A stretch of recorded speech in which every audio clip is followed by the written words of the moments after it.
You talked about the different degrees, levels of relations in nature, the highest degree being the relations between people, and under them or beneath them, there are the biological relations between biological particles, and beneath that are the physical laws of nature, the relations between the different laws of physics.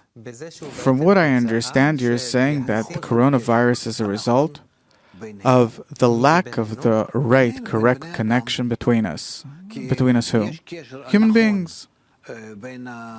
Because between the different physical particles, let's call them still particles, there is the correct connection. There's the correct, right kind of connection, relationships on the vegetative level.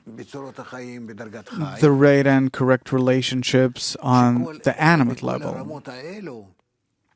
And each of these levels uses the other levels in the way that it needs to, according to the absolute laws of nature that force it to do it this way. Suppose a wolf that catches a sheep and eats it, then he doesn't do it because he wants to harm the sheep, but this is what nature orders him to do in order to survive. And therefore, after he has eaten and he's satiated, he won't touch another sheep. He doesn't touch them. It doesn't look to him like a piece of meat on a barbecue inviting him to have more, but give it to a person. Then that person will kill all of them and will put it all in the supermarket in order to sell it to everyone and make money off it, and then have a good time. He'll find something to do. Meaning, our ego, our desire to receive pleasure is unlimited. It's not only limited to food, sex, and family. It's beyond that. It wants to use others to its own benefit. So the problem that we're dealing with is that egoistic need that can't be satiated. It can't.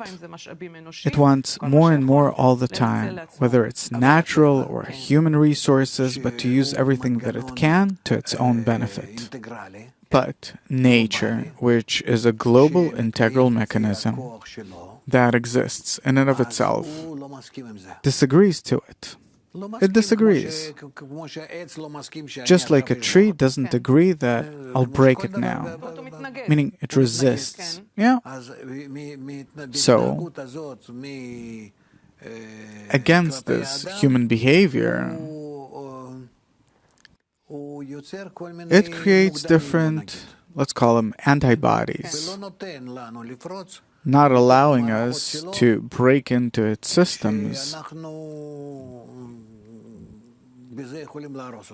by which we can destroy it.